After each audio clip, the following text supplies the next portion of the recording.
ప్రభువును ప్రియమైన దేవుని బిడ్డలారా, తిరిగి మళ్ళా దేవునికి వాక్యం మనం చదువుకుని ప్రార్థన చేసుకుని దేవుని మాటలు విందామండి. దైవగ్రంథము నుండి 32వ కీర్తన 1వ వచనం 2వ వచనం చదువుతాను. తన అతిక్రమంలో పరిహారం పొందినవాడు, తన పాపమును ప్రాయశ్చిత్తం పొందినవాడు ధన్యుడు. యెహోవా చేత నిర్దోషాన్ని ఎంచబడినవాడు, ఆత్మలో కపటం లేనివాడు ధన్యుడు. ప్రార్థన చేసుకుందాం. జీవమిగిలితో మీకు వందనాలు. చదవబడిన వాక్యం బట్టి ప్రభువా మీ చిత్తానుసారంగా ఈ దినమున మాకు సిద్ధపరిచిన పరిశుద్ధ నీ లేఖన భాగములో నుండి నాయన అవసరం రీతిలో నీ పెద్దలమైన ప్రభువా మాకు వినిపించి మా హృదయాలను బలపరచండి. ప్రభువా నీ యొక్క ఆశీర్వాద దీవెన ప్రతి కుమారుడు పొందినట్లుగా సహాయం చేయండి. యేసుక్రీస్తును ప్రార్థిస్తున్నాము తండ్రి, ఆమేన్. ప్రియమైన దేవుని బిడ్డలారా, చదవబడిన వాక్య భాగంలో తన అతిక్రమములకు పరిహారం పొందినవాడు, పాపమునకు ప్రాయశ్చిత్తం పొందినవాడు ధన్యుడు అని చెప్పి మొదటి మాటలో వ్రాయబడింది.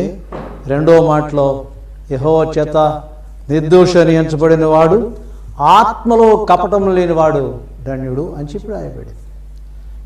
చదువుకున్న వాక్యం బట్టి పాపములు ప్రాయశ్చిత్తం, అతిక్రమలు, పరిహారము అనే మాటను మనం చూసాం కదా. సామెతల గ్రంథంలో కూడా 8వ అధ్యాయం 13వ వచనంలో తన అతిక్రమలు పరిహారం పొందిన వాడును, తన పాపములకు ప్రాయశ్చిత్తం పొందిన వాడు ధన్యుడు అని చెప్పి రాయబడింది. తన అతిక్రమములు దాచిపెట్టివాడు వర్ధిల్లడు, వాటిని ఒప్పుకొని విడిచిపెట్టేవాడు కనికరం పొందును అంటాడు. సామెతల గ్రంథం 28వ అధ్యాయం 13వ వచనంలో తన అతిక్రమములు దాచిపెట్టువాడు వర్ధిల్లడు, వాటిని ఒప్పుకొని విడిచిపెట్టువాడు కనికరం పొందును అంటాడు. అతిక్రమము అంటే పిల్లల ఆజ్ఞ మీరుట, చేయొద్దన్న దాన్ని చేయుట. అతిక్రమం అంటే చెప్పిన మాట మీరి చేసిన విధానం. ఆదాము తన దేవుడిచ్చిన ఆజ్ఞను అతిక్రమించాడు. ఏదైతే తినకూడదు అన్నాడో దాన్ని తినడు. ఆ తినడు ద్వారానే లోకములోనికి ప్రత్యేకమైనటువంటి పాపమనే ప్రత్యేకత సంతరించుకుందన్నమాట. కానీ దానిని దాచిపెట్టాడు. నేను ఆదాము ఎక్కడున్నావు అన్నప్పుడు తాను దిగంబరిగా ఉన్నానని చెప్పేదానికి ముందు, తర్వాత దేవుని దగ్గరికి వచ్చిన తర్వాత మాట్లాడే విధానం వేరుగా ఉందన్నమాట. నేను తినవద్దని నీతో చెప్పిన పండు నువ్వు తిన్నావా అన్నప్పుడు నైనా తినేశాను అని చెప్పలేదు, దాచిపెడుతున్నానమాట. నేను కాదు కానీ నువ్వు నాకు సాటి అయిన సహాయంగా ఇచ్చిన ఈ అవ్వ కొన్ని తింది, నాకు ఇచ్చింది, నేను అప్పుడు తిన్నాను అని చెప్పి అంటున్నాడు. ఆదాము గురించి మనం చూసినప్పుడు ఏబు గ్రంథంలో గ్రంథకర్త అంటాడు, ఆదాము రొమ్ములో తన పాపను దాచుకొనెను అంటాడు. అంటే అతిక్రమాన్ని ఒప్పుకోలా. నిజమేనయ్యా నువ్వు చెప్పావు కానీ నేను తొందరపడ్డాను అనే మాటను వెంటనే అనలేదన్నమాట. సాకు చెప్పాడు.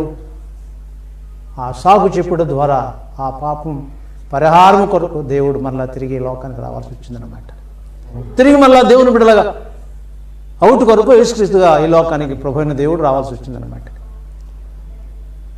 కనుక ప్రియమైన దేవుని బిడ్డలారా, చూడండి ఇక్కడ ముందు చదువుకున్న వాక్య భాగంలో తన అతిక్రమలకు పరిహారము పొందినవాడు, ఆజ్ఞను అతిక్రమమే పాపం, అతిక్రమలకు పరిహారం పొందినవాడు అనే మాటను మనం ఆలోచిస్తే ఆజ్ఞ అతిక్రమమే పాపం.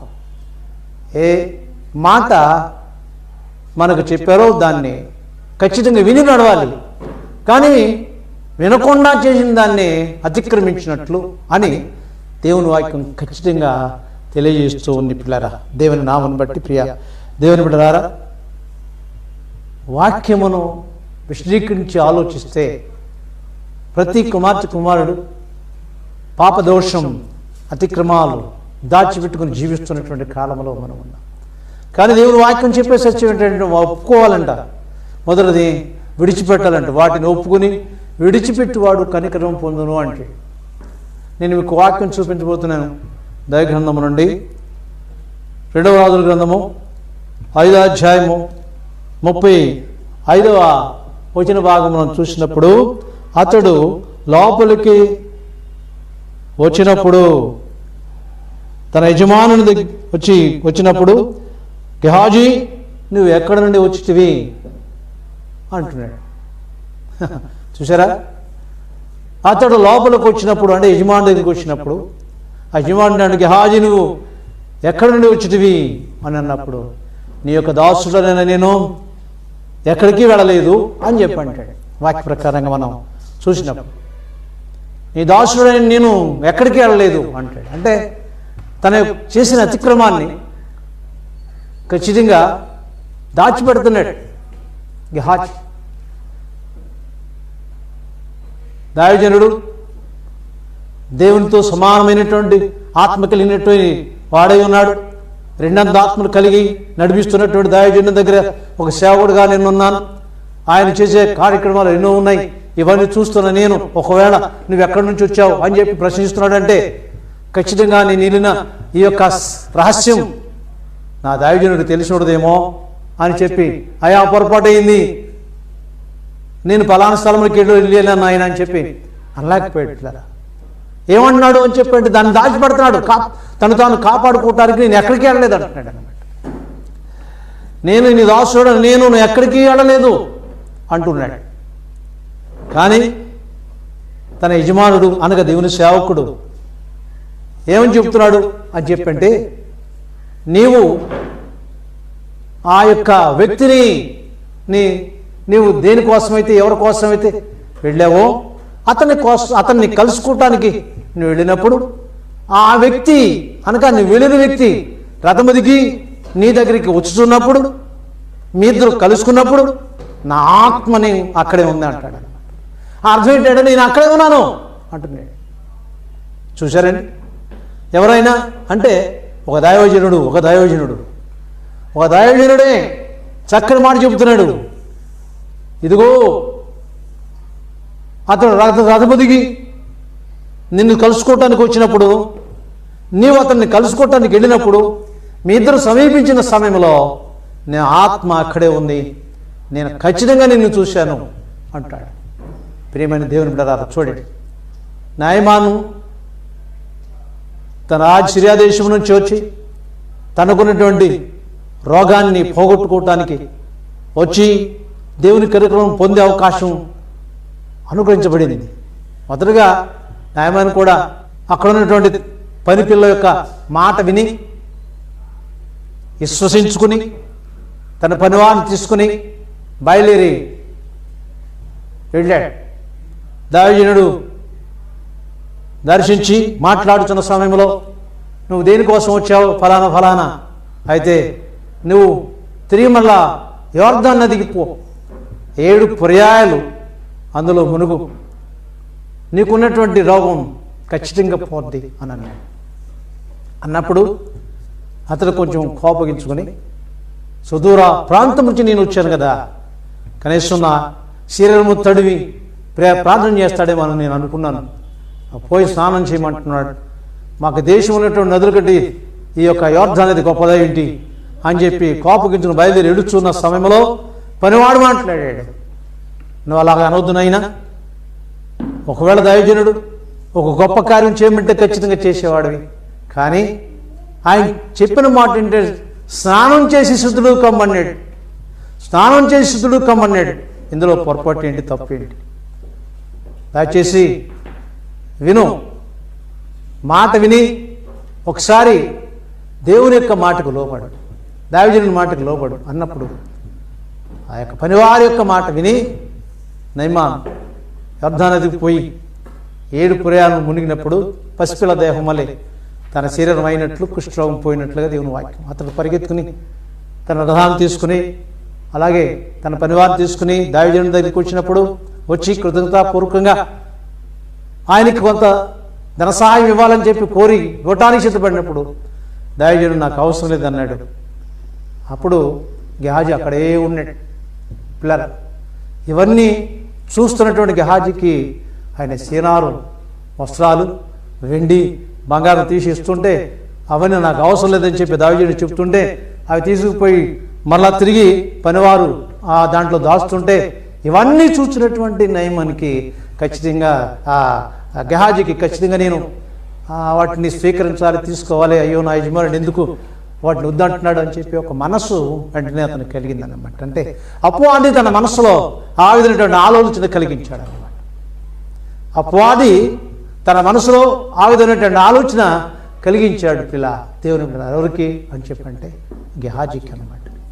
గెహాజీ దేవుడితో కూడా, దేవుని సేవకుడితో కూడా దైవికమైనటువంటి కార్యక్రమాల్లో పాలు పొందుతున్న వ్యక్తి అయి ఉన్నాడు. దైవజనుడితో కలిసి తిరుగుతున్నాడు, శిష్యర్కం చేస్తున్నాడు.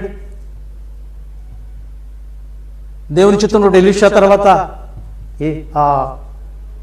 మరొక గొప్ప ప్రవక్తగా ఈయన రావాల్సి కారణం ఏంటంటే ఏలియాకు శిష్యుడుగా ఉన్నటువంటి ఎలీషా చక్కని దేవుని సేవకుడిగా వచ్చాడు.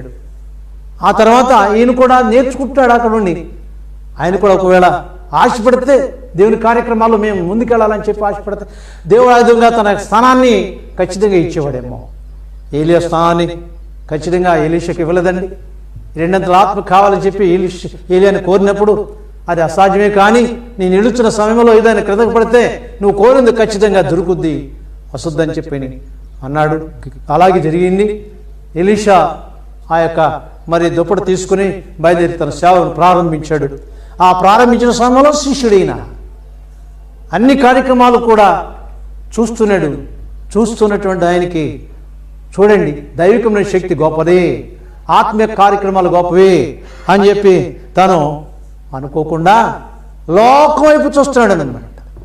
మొట్టమొదట దేని వైపు చూశాడంటే సీనారు పై వస్త్రాలు, బంగారం, ఎండి ఇవన్నీ చూసి ఏం కలిగింది అని చెప్పండి ఆశ కలిగింది. అంచేత అతను అక్కడ నుండి ఆ యొక్క నయమాన్ని తీసుకుని వెళ్ళిపోతూ ఉన్న సమయంలో దైవజనుడికి తెలియకుండా ఏం చేసాడు తెలుసండి, తాను నయమాన్ని ఎదుర్కోవటానికి పరిగెత్తుకుని పోయాడు. పరిగెత్తుకుని పోయి పెద్ద కేకేసాడు. కేకేస్తే నయమాన్ని అక్కడ ఆగిపోయాడు. ఏంటయ్యా అని చెప్పంటే ఒక కొత్త అబద్ధాన్ని అక్కడ సృష్టించి చెప్పాడు. అక్కడ మీరుటు రాగానే దైవజనుడి దగ్గరికి బంధువర్గం వచ్చింది.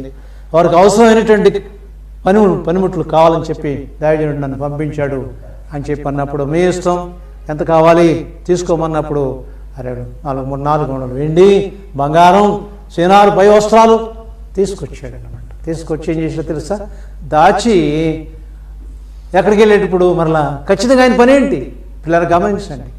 ఆయన పని ఏంటి, దేవుని సేవార్థముగా జీవించు పని. కానీ పొరపాటు చేసినటువంటి ఆయన మరలా తిరిగి దేవుని సన్నిధికి వెళ్ళవలసి వచ్చింది. దేవుని సన్నిధికి వెళ్ళిన సమయంలో అప్పుడు ప్రశ్న, ఖచ్చితంగా ఎక్కడ నుండి వస్తున్నావు, నీ యొక్క చేసిన అపరాధం ఆ సమయంలో ఒప్పుకుంటావేమో అని చెప్పి ఎలీషా అడిగాడు అనమాట. గెహాజీ ఎక్కడి నుంచి వస్తున్నావు అన్నప్పుడు నీ యొక్క దాసుడనైన నేను ఎక్కడికి వెళ్ళలేదు అని చెప్పి అన్నప్పుడు పరిశుద్ధాత్మ దేవుని యొక్క శక్తి ఎలీషాలో ఉండి ఖచ్చితంగా ఆయన ఏం చేస్తున్నాడో వెళ్ళి చూచే అవకాశాన్ని కలిగించాడు. ఎంత గొప్ప దేవుడు ఒకసారి ఆలోచించండి. దేవుడు లేని స్థలము లేదు, దేవుడు చూడని స్థలము లేదు. దేవుడిలో మనందరం కూడా దేవుని కలిగి ఉన్నాం కనుక మనం ఏం చేసినా ఆయన చూస్తూ ఉంటాడు అన్నమాట. మన నడక, పడక, చూపు, తలంపు అన్నీ గ్రహించగలిగి దేవుడిని కలిగి ఉన్నాం. చూచుచున్న దేవుడు చూసారా, ఖచ్చితంగా చూపించాడు దైవజనుడికి చూపించాడండి పొరపాటుని. దేవుని అలా గమనించండి. దైవికంగా జీవించే దైవజనులకు విశ్వాస జీవితంలో ఉన్నటువంటి మీ అందరూ నడుస్తున్న మార్గాల గురించి కొన్ని బయలుపరుస్తూనే ఉంటాడు. తెలుసు, అది ఎలీషాకి బయలుపరచలేదండి, అలాగే దైవజనులకు ఖచ్చితంగా బయలుపరుస్తాడండి. ప్రియ విశ్వాసులారా, అందరూ కూడా దేవుని పక్షంగా విశ్వాస శక్తి కలిగి జీవించాలని చెప్పి, దేవునికి వ్యతిరేకమైన దాన్ని చేయకుండా ఉండాలని చెప్పి ఆయన కోరుకుంటున్నాడు దేవుడు. ఒకవేళ అది ఏదైనా జరిగితే ఖచ్చితంగా ఏం చేయాలి తెలుసా, దాచిపెట్టుకోకూడదంటండి, ఒప్పుకోవాలంట. ఒప్పుకున్న తర్వాత ఏం చేయాలంటే విడిచిపెట్టాలంటండి. కానీ ఆయన తన చేసినటువంటి అపరాధాన్ని, తను చేసిన పొరపాటుని ఏం చేస్తా తెలుసా, కప్పు పుచ్చుకుంటున్నాడు. నేను ఎక్కడికి వెళ్ళలేదు అని అంటున్నాడు. ప్రేమని దేవుడు గమనించండి. ఆ సమయంలో ఎలీషా అంటున్నాడు, నేను అక్కడికి వచ్చాను కదా, నా ఆత్మ అక్కడికి వచ్చింది కదా అని చెప్తూ, మనము దేవుని బిడ్డలుగా, దేవుని సేవకులుగా ఎండి బంగారం, ధనధాన్యములు, ఆస్తి అంతస్తులు సంపాదించుకోవడానికి ఇది సమయమా అంటాడు. ఎందుకని ఎలీషా ఆ విధంగా అనగలిగాడు? ఏమండి, బంగారము, ఎండి, ధనధాన్యములు సంపాదించుకోవడానికి ఇది సమయమా? నువ్వు దేనికి వచ్చావు ఆలోచించు. ఎందుకని ఆ విధంగా అంటున్నాడంటే, ఆయన ధనము, ధాన్యము, ఆస్తి అంతస్తులు అన్నీ విడిచిపెట్టాడండి. పెద్ద వ్యవసాయకుడు కదండి, 16 అరకల వ్యవసాయం కలిగినటువంటి మరి వ్యక్తి ఎలీషా గారు. 16 అరక దున్నుచున్నాడు. ఆయన్ని కోరుకున్నానని చెప్పి దేవుడు ఎలియాకి చెప్పగా, ఆయన ఎలియా వెళ్ళి ఆ అరక దున్నేటటువంటి ఆయన్ని ఏం చేసేది తెలుసా, ఆ దుప్పట అతని మీద వేసేసరికి వెంటనే ఆగి, నాయన నీతో కూడా వచ్చేస్తున్నాడు. సమస్తం విడిచిపెట్టాడండి. పిల్లల వ్యవసాయాన్ని విడిచిపెట్టాడు దేవుని మహిమ కోసం, దేవుని సేవ కోసం, ప్రవక్తగా జీవించడం కోసం.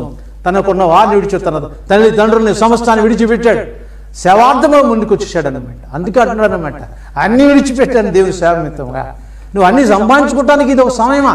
నువ్వు నీ పని ఏంటి అసలు ఒకసారి ఆలోచించు అనే మాటగా ఖచ్చితంగా హెచ్చరిక చేస్తున్నాడు అన్నమాట. ప్రేమైన దేవుని కదా, మన పని దేవునితో కలిసి జీవించటం. పిల్లల దేవునికి వ్యతిరేకమైన భావాలు ఏది కూడా మన మనసులో రాకుండా ఉండాలనే దేవుని యొక్క ఉద్దేశం అన్నమాట.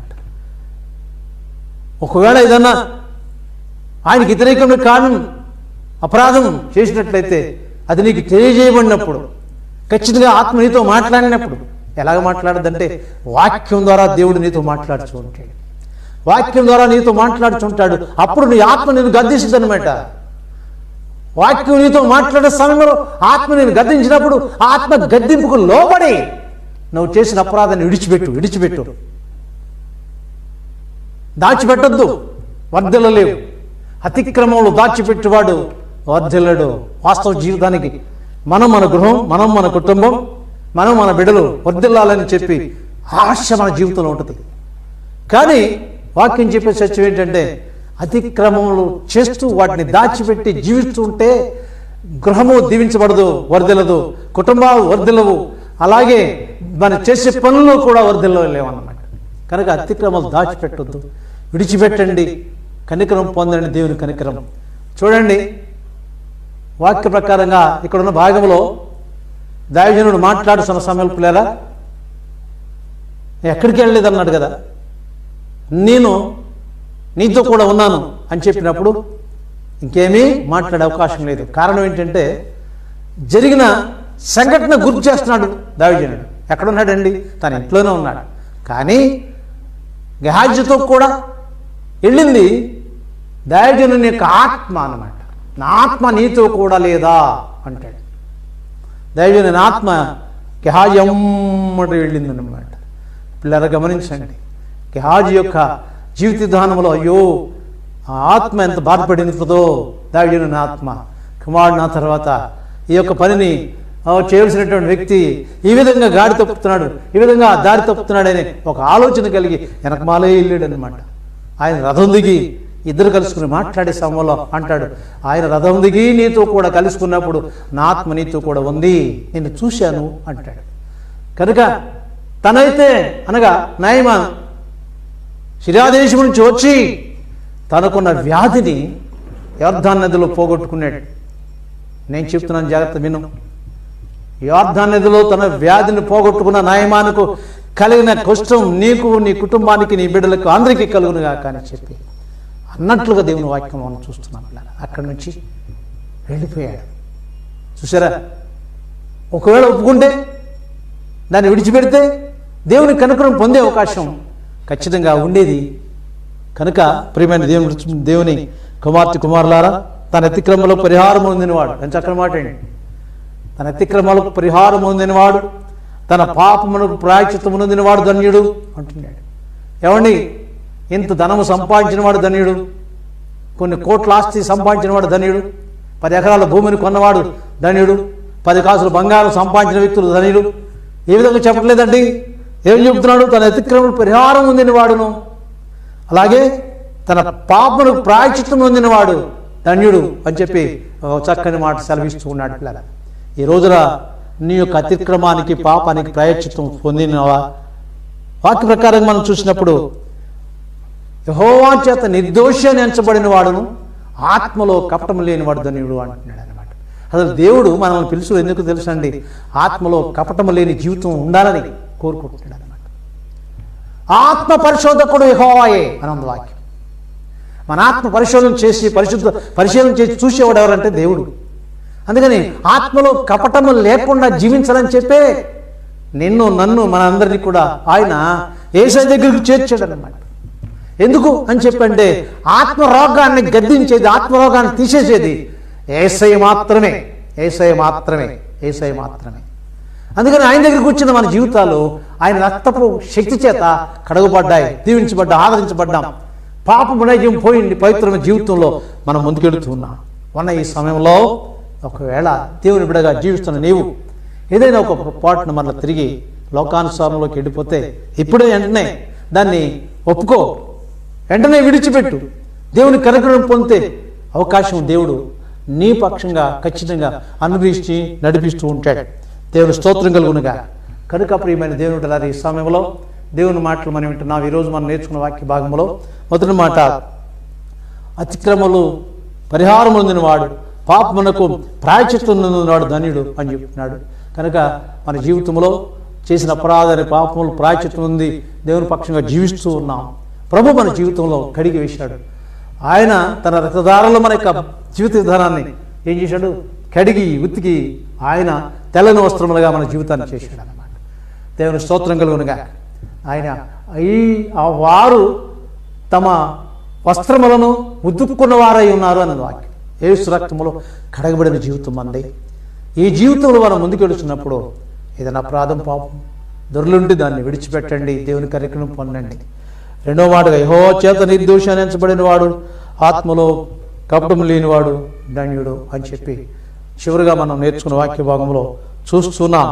ప్రియా దేవుని బిడ్డలారా, చూడండి 5వ వచనంలో దైవజనుడు ఒక చక్కని మాట అంటాడు ఇక్కడ ఈ కీర్తనలో, నా దోషమును కప్పుకొనక నీ ఎదుట నా పాపమును ఒప్పుకుంటుంది. ఎంత చక్కని మాట చూసారండి. కప్పుకోకూడదండి. దైవజనుడు మాటలా, నా దోషము కప్పుకొనక నీ ఎదుట నా పాపమును ఒప్పుకుంటుంది. చూసారా, అది చేయాల్సిన పని. కప్పుకున్నాడు, దాచిపెట్టాడు, జీవితంలో సర్వస్వమును కోల్పోయాడు. పిల్లరా, దావీదు రాజు పలుసిన మాట్లాడి, నా దోషమును కప్పుకొనక నీ ఎదుట నా పాపమును ఒప్పుకుంటున్నాయి. పాప పక్షాలను చేసే దేవుని దగ్గరికి మనం జీవిస్తూ ఉన్నాం. పిల్లల, పాపం నుంచి విడుదల కలిగించి పవిత్ర మార్గంలో జీవపచ్చు దేవుని కలిగి నడుస్తున్నాం. కనుక నీవు నేను మనమందరము కూడా దేవుని కుమార్తె కుమారులుగా నడుస్తూ ఉన్నాం. ఏ పొరపాటు నీ జీవితంలో ఉందో ఒకసారి ఆలోచించు. చేసే పొరపాట్లు మనకు తెలుసు. ఏమండి, నువ్వు చేసే పని నీకు తెలుస్తుంది, నేను చేసే పని నాకు తెలుస్తుంది. కనుక దేవునికి వ్యతిరేకమైన భావం నీలో ఏదైతే దాగి ఉందో, చేస్తూ ఉన్నావో దాన్ని ఒకసారి ఆలోచించి, ఇది నా దేవునికి వ్యతిరేకమైనటువంటి మార్గం, ఇది దీన్ని నాలోంచి తీసివేసుకుంటున్నాను అని చెప్పి వెంటనే ఈ వాక్యమైన నువ్వు నీ జీవితాన్ని సరి చేసుకో. పరిపూర్ణ విశ్వాసంలోనికి రా. దేవుని అనుగ్రహం పొంది దేవుని శక్తి ద్వారా ముందుకు సాగి ఆయన నామను బట్టి జీవించేటటువంటి అవకాశం గెహాజీ జీవితంలో కలిగింది. ఎంత భయంకరమైన పరిమాణం మనకు అర్థమవుతుంది. అతను ఏం చేశాడంటే చెప్పంటే అతిక్రమలు ఒప్పుకోలేదండి. తన పాపాన్ని కప్పు వేసుకున్నాడు. పిల్లరా, దేవుని చిత్తమైతే వాటిని ఒప్పుకొని విడిచిపెట్టువాడు దేవుని కనికరము పొందును అని వాక్యం 2వ భాగంలో ఉంది. దేవుని చిత్తమైతే మరల వారంలో ఈ వాక్య భాగాన్ని నేను కంటిన్యూ చేస్తాను. ఈరోజు చెప్పిన మాట ఏంటంటే, అతిక్రమములు దాచిపెట్టువాడు వర్ధిల్లడు. జీవితం, మన గృహం, కుటుంబం వర్ధిల్ల స్థితిలోనికి నడిపించి దేవుణ్ణి కలిగి ఉన్న నీ జీవితంలో ప్రభువైనటువంటి దేవుని అనుగ్రహం కలిగి ఉన్నావా లేదో ఒకసారి ఆలోచించి ప్రభువైపు చూడు. నీ యొక్క జీవిత విధానాన్ని కానీ అప్పచెప్పు.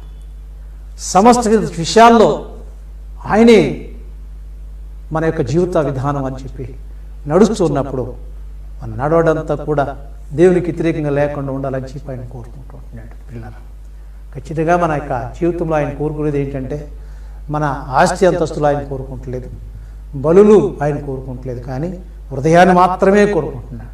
వాక్యంలో నేను సామ్రాజ్యంలో నా కుమారుడు నీ హృదయం నాకేమో, నా కుమారుడా నీ హృదయం నాకేమో. కారణం ఏంటంటే ఆ హృదయాన్ని కడిగి బాగు చేయగల శక్తి ఆయనకే ఉందన్నమాట. నేను రాసిన పాటలో హృదయమరుగుమ యేసుని, హృదయమ మరువకు యేసుని, రాజులకు రాజైన శ్రీ యేసుని, రాజులకు రాజైన శ్రీ యేసుని. ప్రభు యేసు నిన్ను క్షమించినాడు, ప్రతి క్షణము నిన్ను కాపాడినాడు. ప్రభు యేసు నిన్ను క్షమించినాడు, ప్రతి క్షణము నిన్ను కాపాడినాడు.